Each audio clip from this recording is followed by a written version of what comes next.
Hello, welcome once again to SBK Edge Rush Extra. It is the third and final NFL London game of the season. The one you've been waiting for, the Broncos. I'm going to hype it up a little bit. There's a lot of negativity about this game. I think if you look back at the history of NFL London, some of the best games we've had have been the ones that have had the least buzz about them. Yeah, that's probably correct. I think everyone's down on the Broncos now, aren't they? With Russell Wilson not performing, coming off an injury. Javonte Williams is out. The wide receivers were banged up. And now, Jerry Jeudy could be in the trade window. Yeah. So, yeah, and this is the Jags. We see the Jags year on year in London. They're a great team. They've got a good fan base. But at the same time, they're not, the Buffalo Bills. So hopefully we get a good game. But I don't know whether I should be excited about this or not. You got to feed off my optimism, Tom. Go on, feed off my positivity. You look at the season so far. Obviously, has been very topsy-turvy and many surprise stories. The NFL London games bear that out. If we looked at this schedule in the preseason, we were going to see Aaron Rodgers and the Packers, back-to-back MVP seasons for him, serious playoff contenders once again. Who'd have thunk that the Giants would have come out of that game as the serious contenders? And this time, we thought, well, the Denver Broncos, Russell Wilson, that's the final piece of this jigsaw. Mm-hmm. They're going to make a serious Super Bowl push. They're in real danger of missing the playoffs. What do you think is going so wrong with this offense? It's a fantastic question because I was probably the biggest believer that I know of the Broncos before the season started. I mean, I backed them anti-post. I thought they were real Super Bowl contenders. I thought they were going to be better than the Chiefs in the AFC. Wow. Did you buy a Russell Wilson jersey? That's what I want to know. I didn't, but you know what? If I wasn't a Packers fan, I would have because I was a huge believer, especially in Javonte Williams as well. I love that guy. But this offense just isn't firing. I mean, they've only scored over 16 points once this season. It's been a bit miserable. Maybe this week they turn it around, but I don't know. It's still up in the air. Javonte Williams is a great point. He's a brilliant running back. And we're seeing the emergence, I think, of having significant running backs. They haven't been able to replace him, which I think has had a big impact. Phoebe Schechter on my podcast this week made a great point. She said, out of all the receiving corps in the NFL right now, the Broncos, who are amongst the top 10, you call them top 10 receiving corps, the most drops in the NFL. So it isn't just on Russell Wilson. And Nathaniel Hackett has to get a special mention here. He's having a tough and torrid old time, demonstrating how difficult it is to jump up from an offensive coordinator or an assistant position to the top seat, the head coaching gig. Yeah, I wouldn't say Nathaniel Hackett's had the best season so far, but you know what? We're only seven games in. He can easily turn it around. Sometimes these roles take a bit of grinding, working into, don't they? Just so you know your play calling and what to call and what not to call, time management. There's a lot that goes into being a head coach. Yeah, this receiving group, by name and talent alone, they should be right up there. Cortland Sutton should be the Devontae Adams of Packers last year. He should be that old, reliable receiver, but he's dropped a fair few. Jerry Jeudy, of course, same things apply there. And KJ Hamler. I mean, I think they missed Tim Patrick. Yeah, right. They do. A wide receiver 3 had such an important role for them. Yeah. And the Magic 3, Carlson's been talking about that a lot on our podcast. All right. I think this is a good bounce back spot for them this weekend now. And I think it is win or bust. I think if they go away from London with the loss, even though the AFC West is not as advertised, not as we thought, I think it's going to be a very, very faint chance of making the playoffs. And I think as a result, you mentioned Jerry Jeudy. He's a receiver that could be ending up at the Packers, could be ending up with a team that desperately needs a receiver. If they look at this season and think we're not going to make the postseason, if not fire sale, then certainly some pieces could get jettisoned. However, because the West is how it is, I think if they can get the win, kickstart their season. Russ has been doing his high kicks on the plane for God. I love that story. So not only is he high kicking on the plane for 4 hours, letting the media, letting the world know he's doing that while his teammates are sleeping. In other words, I'm taking care of business. They're all sleeping. How are they sleeping when he's high kicking down the aisle? I have no idea. I think it's a good spot for him. I still believe in him. I think we're in the generation where people get carried away too quickly. The negativity around them is palpable. I think this is a bounce back spot. I think the Broncos win it. I would love them to win, because I still have that little bit of hope that Denver will still produce the goods. But the Jaguars are 2.5 point favourites on the spread, and the over-under line is set to 39.5. I think this is going to be like the other two London games insofar as a field goal is going to decide it. Whether it's the Broncos that come out on top, well, I don't know. I'm going to be playing the unders instead, just purely on the basis that the under has come in 6 out of 7 times for Denver so far this season. Their defense is really good. The offense hasn't been firing. And if it's a similar case, which, it might not happen, as you've alluded to, but if it is, the under looks a good spot here, especially. I know it sounds low, 39.5 sounds low, but there just hasn't been high-scoring games really in the NFL this season. The offense is down.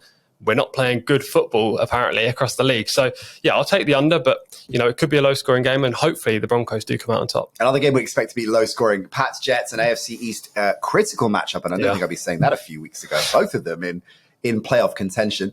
The under's king of plumps and Propo over on SBK Edge Rush loves the under in this. In fact, it's Drew Lock of the week. And thank you for dropping by that show to give us your Drew Lock of the week as well. So we're expecting an attritional low-scoring affair for a couple of reasons. This is very much the Pats' MO, right? They're playing like it's 1997 in terms of their approach. Breece Hall lost for the Jets. He's been very much the X factor of this offense. They picked up James Robinson, which I think is a canny pickup. I think it's a shrewd pickup, but he's not the same player.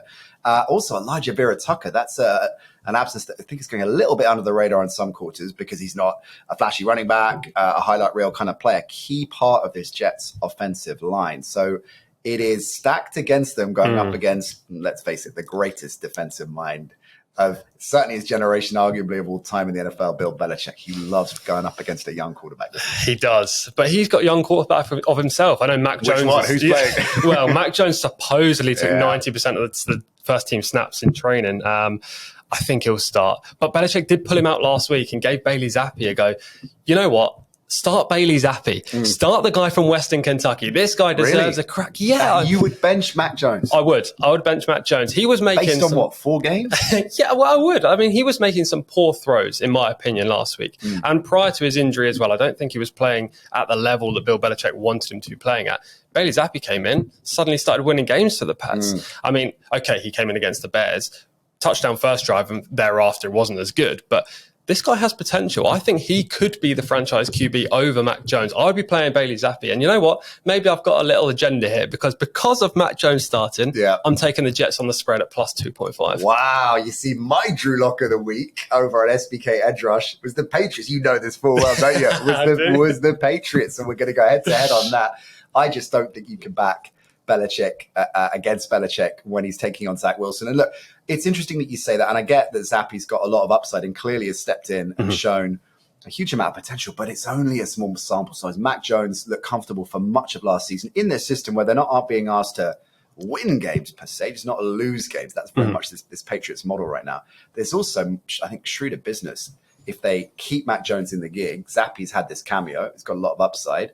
Deal him in the offseason or deal one of them in the offseason. So interesting. You're going for the Jets. I'm going for the Patriots head-to-head on that one. What about 49ers, Rams? Different quarterback at a different end of proceedings in terms of career. Matt Stafford, not in his having a swan song, of course, the current Super Bowl, reigning Super Bowl champion Matt Stafford, but it's an absolute regression this year for the Rams. Looking at some of the numbers here, last season, Tom, he was sacked 22 times throughout the regular season. He's already been sacked 22 times this season so far. So the offensive line is the fundamental problem here. They haven't invested in it. They can't get a ground game going, probably because of that. They're missing the Beckham factor. If you look at the receiving core, it's Cooper Kupp and everybody else. Allen Robinson hasn't lived up to what they'd hoped yet. And these Rams are not in a dissimilar situation to the Broncos. They need to get their season moving. I mean, literally in terms of the record, but offensively, it's been woeful. It has. They're very much in the case of the Broncos, but the Broncos are high profile because Russell Wilson had this huge furore around him, joining Denver and thinking, you know what, Denver are now a Super Bowl team. Matt Stafford, he's had a good career, but I think people know he's prone to an interception or two. And as you say, the O-line just isn't very good. This running game, which you've touched on as well, is the worst in the league. They're only averaging 70 yards per game. Cam Akers is another trade candidate and out this week. Darius Henderson is also questionable. So where are they going to get these rushing yards from? And when they don't have a running game, this O-line can't pass protect. And then it ends up with Matt Stafford throwing pick after pick. I mean, they're -5 on the turnover differential this year, and that plays a huge part in their record. The 49ers are a good defense as well, and they've won 7 of the last 8 matchups in this head-to-head. 49ers are 1.5 point favorites on the spread. It'd be interesting to see McCaffrey as well in his second game, because we saw more from him than we thought. They put the PR spin out. We're just going to use him in red zone packages, or that was fed to the media. We were believing that. And of course, he suited up and lined up.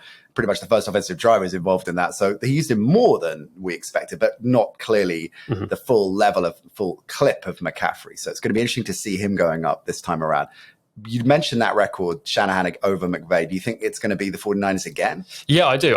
I would play safe and take the money line at 1.8 with SBK rather than taking the -1.5 on the spread. Now, that's purely because I think this could be a very close encounter. You know, we're playing in LA.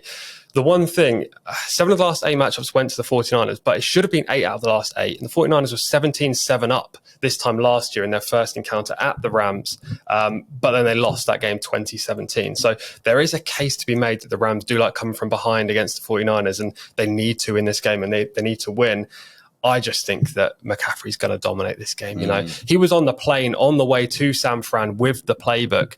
Players don't do that. They wait until they arrive at their destination, then they get acclimatized into the team, start learning the playbook. This guy wants to win. He wants to win now, and he's one of the best in the league. I think he's going to run well against this Rams D, and I think the 49ers are going to win this game. When he was looking at the playbook on the plane, was he doing any high knee kicks? Was he multitasking? Probably not. Was he dropping a bit of Wilson in there? All right, let's wrap up with Bills-Packers.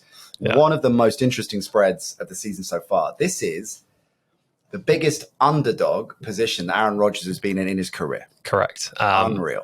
I know. I just never thought it would come to the day where the Packers would be. Week 1, we're looking at this game, and I said to you, listen, the Packers are going to be double-digit underdogs in this game. You're going to laugh to be out of that, unless you thought, well, Rodgers must have got injured or something. Yeah. It's crazy, isn't it? The Bills are 11.5 points favourites on the spread.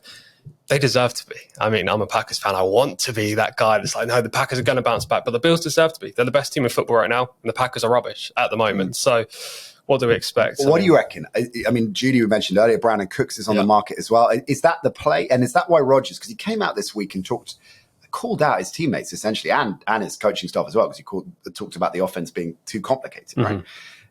There are 2 schools of thought about this. The people in Rodgers' camp say, well, he's using his platform, he's using his status, his position, his voice, and he's a heavyweight, one of the all-time greats, to push the organization into making a move. And I kind of have sympathy with that. If you think about the Jordan Love draft, if you think about the fact that he re-ups with the team, Devontae Adams gets dealt and nothing gets done, you don't replace him in any kind of way, I would be frustrated as well. And if it's a case of it's going to help my teammates in the long run by making this statement, then it's for the greater good. The flip side of that is he's overstepped the mark. You keep this behind closed doors. You don't go on the record. You don't go on a podcast and call out not individual teammates, but your teammates like he has. As a Packers fan, how's that gone down with Packer Nation?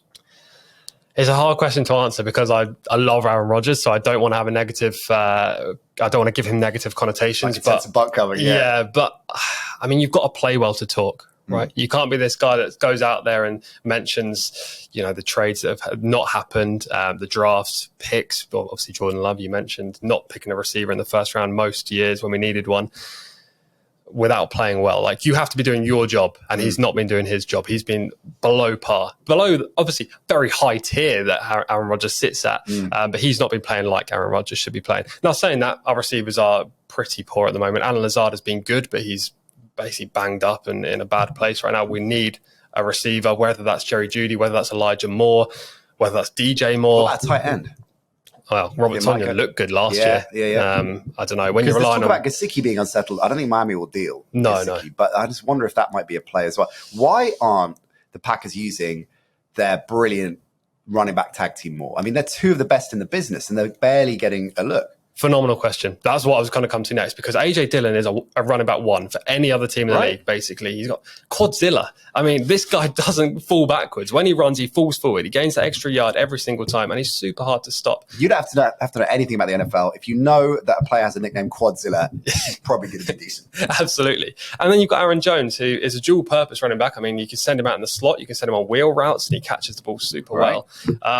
And I think he's averaging about 9 or 10 touches per week. I mean, just miserable. When you don't have receivers, put the ball in the hands of the running backs. Is this Rodgers forcing the issue, saying, I can get it done, I can take care of it, and the influence that he has? It's a really tough spot that they're in. Obviously, the Bills, arguably the number 1 team in football right now, definitely a top 3 team in football right now, and they're balanced on both sides of the ball. So this Packers offense that is spluttering up against the Bills D is going to be one thing, but the Bills, Packers offense going up against the Bills D is going to be one thing, but the Bills offense absolutely motoring. And we started the season looking at this Packers offense, defenses top 5, top 7, and they're actually in the bottom thirds, bottom reaches of the league. So there's a strong argument to say not only are they not going to be able to stop Buffalo, but at the same time not going to be able to get anything rolling. So maybe, on reflection, this double-digit spread looks like it's pretty logical. Yeah, I see it in exactly the same way. As we've already touched on, the Bills are 11.5 points favourites, but I can certainly see this game ending 34-21 or something similar to that, which would mean the Bills cover. The over and underline is set to 47.5. If I was to play in this game, which I don't because I have this rule where I don't bet in games where my team's playing. I think they literally play for a minute, Tom, and you're going to get. Maybe you're the receiver they're looking for, the trade deadline. You know what? Get the gloves. I've got Green Bay Packers gloves as well, so that'll do. I'd be taking the over, I think, in this game. I think the Packers will put up some points because they have to. You have to live with this Bills offense. I mean, the Bills are putting up points no matter what. Our defense just isn't as good as we expected. Jair Alexander's been okay. He hasn't been amazing. Not that shutdown corner that we expected. Donnell Savage has been poor. And the run D's been okay again, but we're so prone to just conceding a touchdown on the first drive and puts us on the back foot immediately. The run is interesting, actually, because that, I guess, if you're looking at weak links for Buffalo, it's maybe not altogether fair to say it is a weak link because they're such a balanced organization, but it's the ground game. And with Allen notwithstanding, of course, one of the best dual threat quarterbacks in the game, but they haven't really, in this McDermott era, been able to establish the ground game. And Devin Singletary is a player that I think has a tremendous upside and was burning through the second half of last season, but has regressed a little bit as well. So that could be interesting if they can contain Allen, easier said than done, and to stop the Bills getting any kind of ground game going. I think Rodgers will be up for it and will be firing and it'll be prime time. I'm ready for this. So I think he'll make it a fair fight. And for that reason, I think the double-digit spread is a little bit dangerous to look at. Yeah, I agree. I think it could easily be 34-21, as I say, but it could also be a lot closer if Aaron does perform. And actually, if we can get on top in the first quarter, that's a good point. That's a huge moment in the game. It could be the catalyst to a season's best performance from the Packers. But what's the over-under total? 47.5. Okay, that might be worth a look. Yeah, exactly. But I mean, what I should mention is like the Packers have been really bad since week 4. Like we beat the Patriots that week, but Bailey Zappi, it was his first start. We won 24-22 and we really did struggle. Since then, we've lost to the Giants, the Jets and the Commanders. I mean, the Jets are playing well this year. The Giants obviously battle-hardened and playing well, but we should have won both those games. And the Commanders last week outgained us by 130 yards. We've been performing really poorly. Meanwhile, the Bills, 2 home games this year, 41 points, 38 points. Yeah. Super hard to stop. I'm taking the over, but fingers crossed it's not a whitewash. Yeah, it's interesting, again, going full circle, looking at the schedule at the start of the season. If you looked at Jets, Giants, Commanders, as a Packers fan, you're like, tick, tick, tick, that's 100%. 3 wins in the bag. It didn't quite work out that way. Well, another jam-packed weekend of football we have in store. Enjoy. If you're heading over to Wembley, if you bump into me, say hi. And remember, all new SBK customers that deposit £10 get £30 in free bets. So if you're going to get involved with the action, remember, gamble responsibly. 18+, begambleaware.org. Tom, enjoy Sunday. I'll see you next week. See you next week.